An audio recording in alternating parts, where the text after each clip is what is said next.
দুর্নীতিমুক্ত রাষ্ট্র হিসেবে গড়ে তোলার জন্য সর্বদা নিয়োজিত থাকিব। এই প্রভু আমাকে শক্তি দিন, আমি যেন বাংলাদেশকে একটি সুখী সমৃদ্ধশালী উন্নত রাষ্ট্রে পরিণত করতে পারি।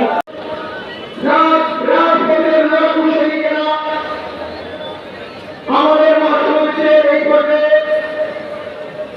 আপনাদের সামনে বক্তব্য খন্দকার রুবাইয়া মানুষের একটু কমই ভালো লাগে, সেটা কিন্তু আমরা সবাই জানি। একটু আনন্দের কথাবার্তা না করে মানুষের বেশিক্ষণ ভালো লাগে না, সেটা আপনারা জানেন। আমাদের বর্তমান পরিস্থিতি ছাত্র জনতা সেই সংস্কারের কাজে পরিণত হয়েছে। ছাত্র জনতা কি বলছে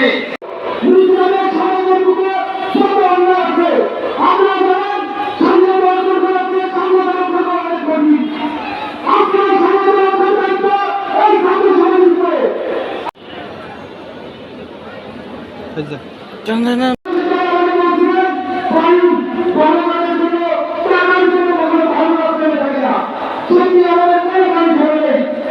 আমাদের সহযোদ্ধা রাজপথের লড়াই তাদের মতন কাজ করে।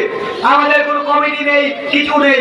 রাজপথ করে স্বাধীনতার দল যে হত্যাযজ্ঞ চালিয়েছে সেগুলো দ্রুত বিচার নিশ্চিত করে বিশেষ 24 ব্যাচের শিক্ষার্থী ভাই ও বোনেরা তাদের পক্ষ থেকে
আমাদের জনতা এই ছাত্র সমাজের উপরে কিন্তু যথেষ্ট ভরসা রাখা শুরু করেছে।